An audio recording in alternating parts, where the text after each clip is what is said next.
எங்கே கருப்பு நிற மான்கள் வசிக்கிறதோ அந்த இடம் புனிதமும் புண்ணியமும் நிறைந்த பூமியாகும்.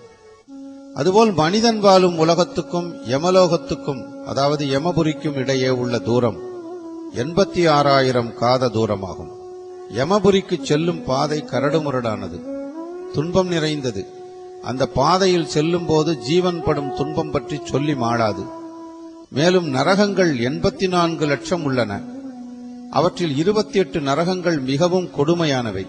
அந்த 28 நரகங்கள் தாமிஸ்ரம், அந்த தாமிஸ்ரம், ரௌரவம், மகாரௌரவம், கும்பீபாகம், காலசூத்திரம், அசிபத்ரம், பன்றிமுகம், அந்தகூபம், கிருமிபோஜனம், அக்னிகுண்டம், வஜ்ரகண்டகம், ஷான்மலி, வைத்தரணி, பூயோகம், பிராணயோகம், விசஸ்வம், லாலாபக்ஷம், சாரமேயாதனம், அவீசி, பரிபாதனம், ஷாரகர்த்தமம், ரசோகனம், சூலப்ரோகம், குந்தசூதகம், வடாரோகம், பர்யாவர்த்தனம், சுசீமுகம் ஆகியவையாகும். இந்த 28 நரகங்களும் மிக கொடுமையான தண்டனைகளை அளிப்பவை என்று மிக விளக்கமாக கருட புராணம் சொல்கிறது.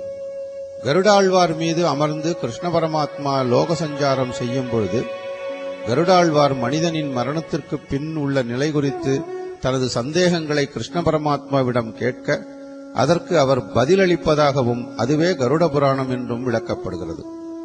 மேலும் யமபுரி என்றால் என்ன, யமதர்மராஜன் யார், பிரேத ஜன்மம் என்றால் என்ன, இறந்தவருக்கு கருமகிரியை எப்படி செய்ய வேண்டும், ஏன் செய்ய வேண்டும், புண்ணிய ஜீவனின் கதி என்ன, பாவ ஜன்மம் யாது, உயர்ந்த பிறவி எப்படி அடைவது, ஸ்ரார்த்தம் சபிண்டீகரணம் என்றால் என்ன, இதில் எள்ளும் தர்பையும் ஏன் உபயோகிக்கின்றனர் போன்ற பலவிதமான கேள்விகளுக்கு விடையளிக்கிறது கருட புராணம். உடல் உருவாகும் விதம் குறித்து கருட புராணம் மிக மிக தெளிவாக விளக்குகிறது.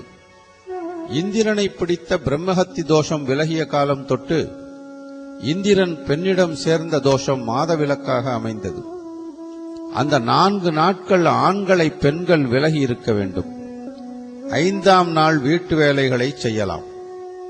6ஆம் நாள் முதல் 18ஆம் நாள் வரை இரட்டைப்படை நாட்களில் கணவருடன் கூடி மகிழ்ந்தால் ஆண் குழந்தை உண்டாகும். 5ஆம் நாள் முதல் 8 நாட்களுக்குள் கர்ப்பம் தரிக்கும் காலமாகும்.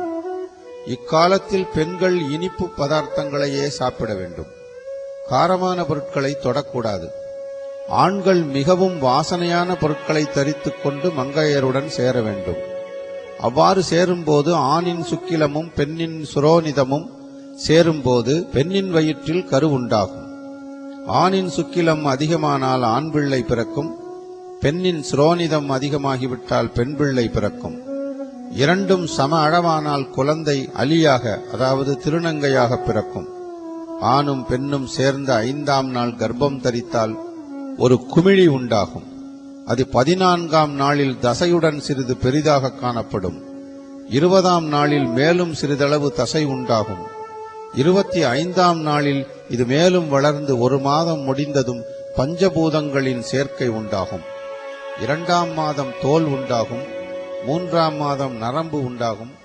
4வது மாதம் ரோமமும் உடலின் வெளிப்புற வடிவமும் உண்டாகும். 5வது மாதம் காது, மூக்கு, மார்பு ஆகியவையும், 6வது மாதம் கழுத்து, தலையும், 7வது மாதம் பிறப்புறுப்பும், 8வது மாதம் எல்லா அவயங்களும் பூர்த்தியாகி ஜீவனும் உண்டாகும். 9வது மாதத்தில் ஜீவன் சுழுமுனை நாடியில் இருந்து கொண்டு தனக்கு ஏற்பட்டுள்ள புதிய பிறவியை நினைத்து வருந்தும். 10வது மாதத்தில் பிறக்கும். நாம் இந்த பாரத தேசத்தின் மிக புண்ணிய பூமியான சேது ராஜ்யத்தில் இருந்து கொண்டு இதன் முக்கியத்துவம் அறியாது வெறும் ஆட்டு மந்தைகள் போல் கூடி ஏதோ பிக்னிக் போல